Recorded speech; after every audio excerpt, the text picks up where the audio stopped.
licença que ele faz a performance dele. Olá, e aí, tudo bom? Eu sou o André Vasconcelos, professor de Educação Física. E agora se prepare porque não é faixa azul, é sobre condicionamento físico. Como eu disse, prontos para praticar? Agora a gente vai começar a abordar o aspecto da ginástica propriamente para transformar esse corpo em um arcabouço preparado para arrasar no Enem. Tranquilo? Então vamos aqui na tela só para... Yui! Porque aqui a gente trabalha a linguagem, meu amor. Porque a gente também manja do mandarim. Mentira, a gente não manja não. Mas vamos relembrar, para quem não sabe, Yui, relembrar o aspecto da capacidade física, que é o quê? Me diga lá.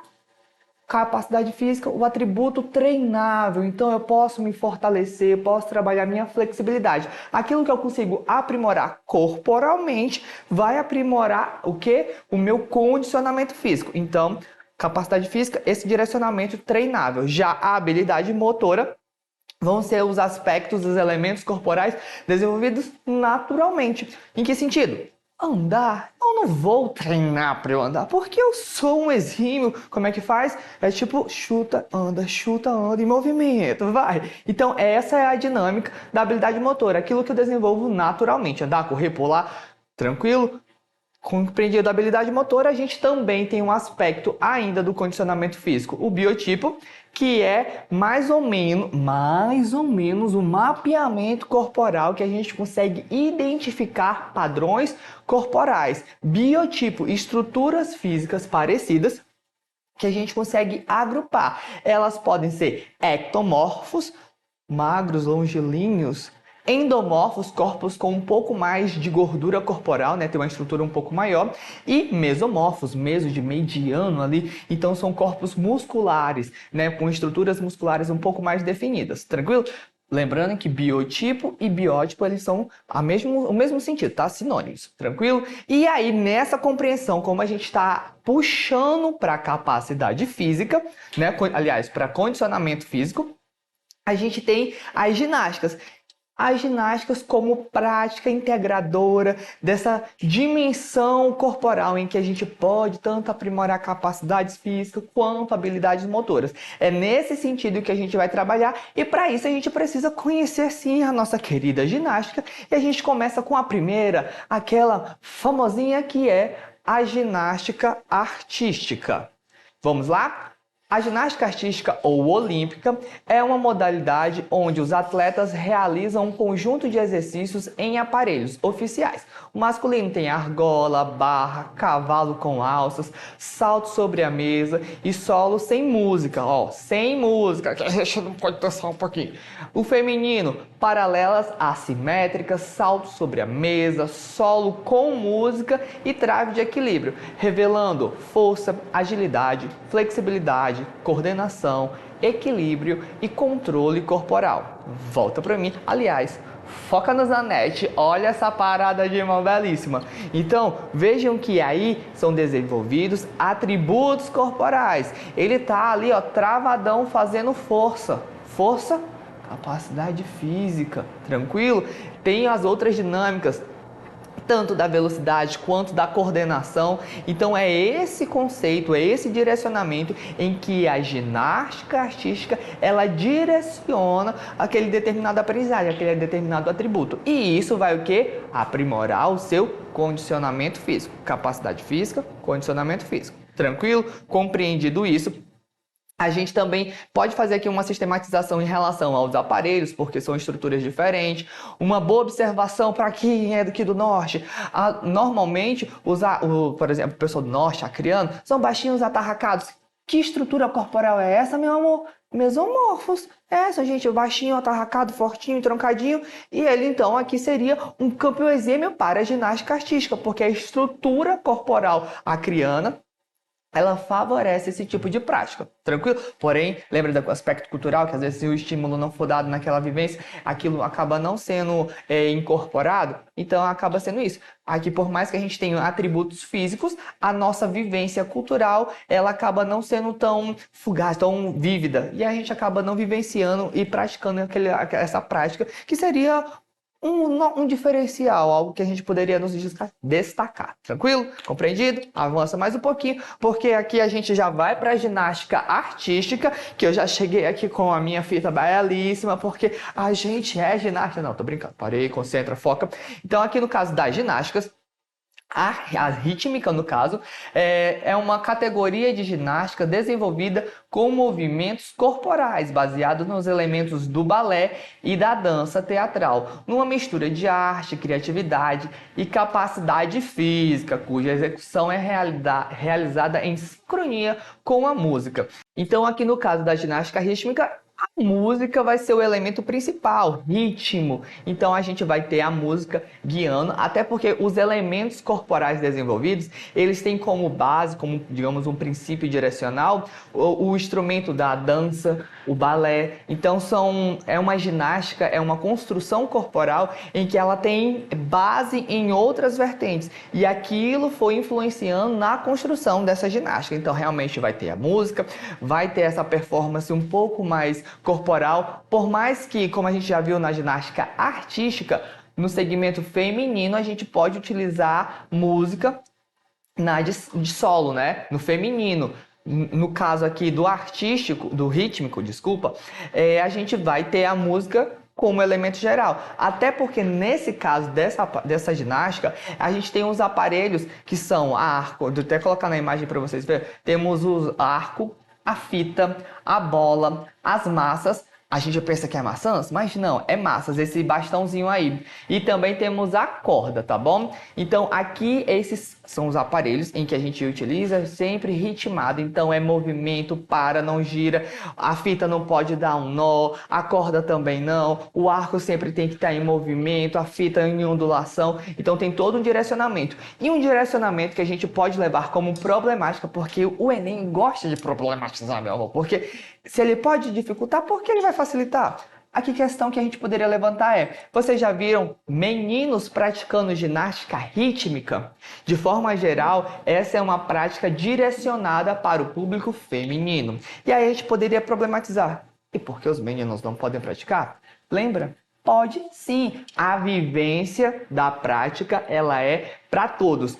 Competitivamente falando, ela tem esse direcionamento feminino, porém atualizações vêm acontecendo e já existem alguns mini campeonatos, alguns campeonatos que já têm esse direcionamento masculino também, mas inicialmente ela tem essa performance um pouco mais voltada para o público feminino. Tranquilo? Compreendido? E aí você problematiza de tipo, qual a diferença corporal? O que leva para corporalmente as meninas desenvolverem essa prática? Pode ser porque elas são ectomorfos, corpos um pouco mais magros e longilíneos e que vão ter um pouquinho mais de facilidade no trabalho da performance flexível, né? Na performance corporal, aquela coisa um pouco mais malemolente. Tranquilo? Beleza? Então a gente segue, porque depois dessa vem uma das minhas favoritas, para um lado, para o outro e puxa, que é a ginástica aeróbica. É uma modalidade onde se executam padrões de movimentos aeróbicos complexos, de forma continuada e com alta intensidade, originários da dança aeróbica tradicional, utilizando a estrutura e o estilo de músico e interpretando-a. Então é aquilo assim, DJ, solta o som, para um lado, para o outro, em cima, vamos lá correndo, não para. Aquilo que puxa, estimula, só que musicalmente. Então a gente solta o som, é aquele momento que a gente se empolga e são movimentos padronizados. Quando eu digo para um lado, para o outro, é porque eu estou direcionando. Dançando, eu posso só botar um aqui e tal, e ter o mesmo gasto. Porém, no caso da ginástica aeróbica são movimentos padronizados. Lado para o outro, para cima, para baixo, tem esse direcionamento corporal. Tranquilo? Compreendido? Belezinha? Esse aeróbica a gente acaba vivenciando e vislumbrando um pouco mais no nosso cotidiano. Vale destacar que as duas primeiras ginásticas, a gente já mencionou, tanto a rítmica quanto a artística, ela tem um caráter competitivo muito imbricado nela, né? Muito intrínseco. Já no caso da aeróbica, vocês vejam que já tem aquele direcionamento um pouco mais da prática de lazer, uma coisa um pouco mais livre. Por mais que o movimento seja controlado, né, tem esse direcionamento, são práticas um pouco mais leves, um pouco mais intuitivas, um tipo, eu acho que hoje eu vou fazer uma aeróbica.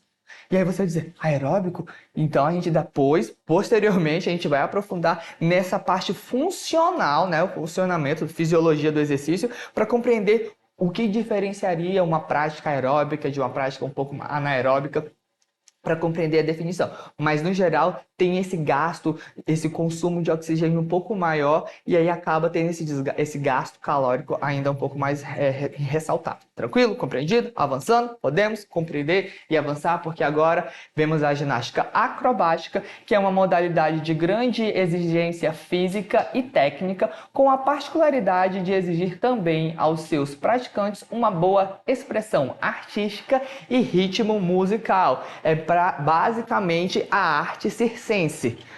A gente pode fazer uma parada de mão? Podemos fazer uma parada de mão, fazer uma estrutura corporal, podemos. Então, aqui são aquelas práticas um pouco mais performáticas e que a gente acaba associando, sim, também a outros tipos de ginásticas. No caso da ginástica artística, a gente tem alguns movimentos corporais que a gente pode utilizar na arte circense.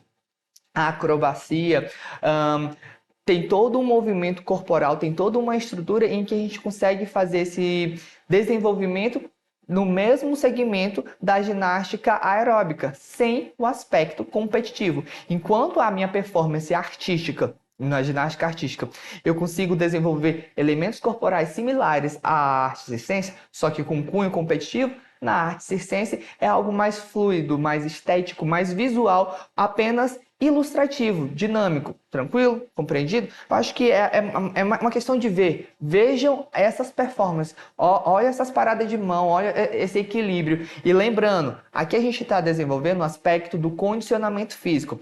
Vejam que todos os elementos que são desenvolvidos, equilíbrio, força, agilidade, coordenação, tudo isso é desenvolvido por meio de capacidades físicas que aprimoram o nosso condicionamento. Então, provavelmente, você sempre vê aqueles artistas circenses, olha esse shape, olha o shape dele. Então, é nesse direcionamento que a gente acaba tendo a ginástica, né? Ela acaba aprimorando esse condicionamento físico. E, vejam, tem a ginástica um pouco mais direcionada para a competição, quanto aquelas livres. Além das livres, tem aquela ginástica que é para todos, que é ginástica para todos, que é uma modalidade bastante abrangente que objetiva promover o lazer saudável, proporcionando bem-estar físico, psíquico e social aos praticantes por meio de práticas diversas, tais como jogos, danças, elementos gímicos. O que seria isso, professor? São essas capacidades que a gente acaba desenvolvendo e aprimorando com base nesses elementos que a gente desenvolve no aspecto da ginástica. Tranquilo? E aí o que acontece? Lembra de saúde, qualidade de vida, equilíbrio desde o grego, mente sã, corpo são. Todo esse arcabouço acaba que a ginástica ela é um fator propulsor ou que desenvolve de forma um pouco mais ampla, porque ela acaba aprimorando. E no caso das ginásticas para todos, por ter essa dinâmica um pouco mais de lazer e você já conhecendo a autonomia do ser e tendo compreensão de si, do que você quer, você pode utilizar essa ferramenta como forma de transformação corporal. Por quê? Porque o mundo hoje é fitness. Então a gente já vai fazendo aquele direcionamento de tipo, eu quero ser uma pessoa saudável, mas toda natural, eu não quero competir. Então são atividades que a gente acaba desenvolvendo, aprimorando corporalmente e que a gente pode replicar no nosso dia a dia de uma forma um pouco mais livre. Acho que é essa palavra, liberdade, liberdade. Então aqui o mundo é fitness, diante dessa crescente busca por estilo de vida ativo, inúmeras práticas corporais foram criadas, reorganizadas e ressignificadas, visando promover uma oferta capaz de atender essa grandiosa demanda que havia sido criada. Então o que aqui nós temos? Temos o corpo como instrumento, lembra? O corpo sempre vai ser ferramenta para atingir um meio, um objetivo. O objetivo atual, contemporâneo, Temos o elemento estético, sim, as pessoas querem ficar belíssimas, mas temos o direcionamento da saúde, e a saúde ela é muito mais do que apenas a ausência de doença, ela tem esse arcabouço, e a busca pela qualidade de vida, ela tem que ser ampla e completar tanto o aspecto psíquico, emocional, social, e no caso das ginásticas para todas, por ela englobar, né, agregar muita gente, ser uma prática autônoma, livre, a gente acaba desenvolvendo tanto. Tem as partes da ginástica competitiva, que acabam também tendo a correlação em grupo, em equipe, quanto nas ginásticas um pouco mais independentes, mas que tem essa troca, essa correlação e esse desenvolvimento que aprimora esse aspecto fitness, que é essa vida plena, leve, good vibes e Tayle e Zaga, que auxilia onde? Auxilia nesse organograma aqui, que a gente consegue compreender de forma bem rapidinho. Se você quiser pausar, você dá sua pausa, tenta identificar e mapear, mas aqui a gente tem apenas as práticas corporais. Eu vou até voltar lá para vocês ficarem observando. Nós temos as práticas corporais que acabam inibindo esse estilo de vida sedentário, porque são diversas possibilidades. Além disso, tem esse trabalho do condicionamento corporal e essa prática, essa dinâmica, ela acaba favorecendo ou inibindo, no caso, né, diversos tipos de doenças, seja ela câncer, doenças, ali, ó, doenças pulmonares, todo esse direcionamento do controle de minimizar doenças. Lembrando que não é só o aspecto da doença em si. Tem esse aspecto emocional, tem das psicossomáticas, doenças psicossomáticas, depressão, ansiedade. Então, faz todo esse mapeamento e esse certo controle. Tranquilo? Temos aqui, então, de forma geral, os benefícios, que é manter o condicionamento físico em dia, é importante para melhorar a memória e a função cerebral, controlar o peso, o colesterol alto, reduzir o risco de ataque cardíaco e de câncer, construir músculos e força e diminuir o risco de lesões. Então é aquele ditado, né? No pain, no gain. A gente consegue finalizar essa compreensão geral acerca das ginásticas, a associação dela com o condicionamento físico, compreender como ela se correlaciona na prática do benefício da saúde, né? Esse direcionamento para a saúde, uma saúde mais emancipatória, mais ampla, tá? E aí, só para fazer essa finalização, a gente tem um mapa mental aqui, né? Que é essa compreensão do condicionamento físico por meio da capacidade física, que são atributos treináveis, que a gente pode também ter esse condicionamento físico que direciona para um preparo físico, e esse preparo pode vir sim por meio de ginásticas, por ser um pouco mais ampla, né? E aí a gente acaba entrando nesse mundo um pouco mais fitness, porque tá pago. Tá pago? Mentira, porque agora eu quero ver. Vamos de exercício. Vamos lá, foca na tela. Aqui a gente tem sempre aquela questão um pouco mais ampla. A gente já tenta buscar no comando qual o direcionamento da questão, considerando-se as expectativas sobre as feminilidades produzidas pela mídia na revista mencionada, a prática de exercícios tem corroborado para a construção de uma feminilidade. Então aqui a gente tem no texto inicial, que a gente vai daqui a pouco já mapear ele, uma compreensão da mídia relacionada ao corpo feminino. E a gente tem que buscar identificar nas alternativas qual delas vai mencionar aquilo que está sendo abordado no texto da revistinha. Então aí a gente tem a questão, o que a gente vai fazer? Eu vou dar um tempinho para vocês na tela. DJ, por favor, produção, coloca o meu cronômetro, que eu vou deixar a questão na tela, você vai pausar, você vai analisar, ler tudinho e me dar a resposta, porque eu tenho consciência que você vai conseguir, porque ela está muito fácil no direcionamento da questão. Porque essa questão, ela é de interpretação textual. A gente tem o conhecimento, a gente tem a informação que é da área de educação física, mas é uma questão meramente interpretativa. E a resposta seria a B, que é hegemonia, que normatiza a heterossexualidade e a jovialidade com base no texto. Lembrando, a gente tem a nossa percepção do dia a dia, né? A gente faz esse mapeamento geral, mas a compreensão vai ser sempre com base no comando. O comando queria saber o que aquela revista dizia. E aí no texto lá a gente compreendia que tem essa padronização da feminilidade, um aspecto um pouco mais jovial e heteronormativo e tudo mais. Então era esse segmento da questão, tudo bem? Compreendido isso, a gente avança. Eu vou deixar mais uma questão na tela para vocês. Eu deixo o tempo, eu pauso para vocês. Vocês vão ter um tempinho para responder. E aí, em um próximo momento, em um próximo... eu não vou fazer isso com vocês. Eu vou botar a resposta aí para não deixar ninguém ansioso, tá bom? Aí, mas espero que você tenha tentado responder antes de ver. Numa próxima aula, a gente aprofunda um pouco mais. Eu fico por aqui, temos referência? Temos referência. Quiser ver essa aula e outras, acesse a plataforma, que aí a gente aprofunda um pouquinho mais no conteúdo. Eu fico por aqui. E, tem performance? Com licença, tem performance. Deixa eu pegar minha fita 3... Não, vou fazer uma estrelinha. É 1, é 2, tá brincando, vou quebrar umas coisas aqui. Tchau, produção, tchau vocês, e vejo vocês na próxima.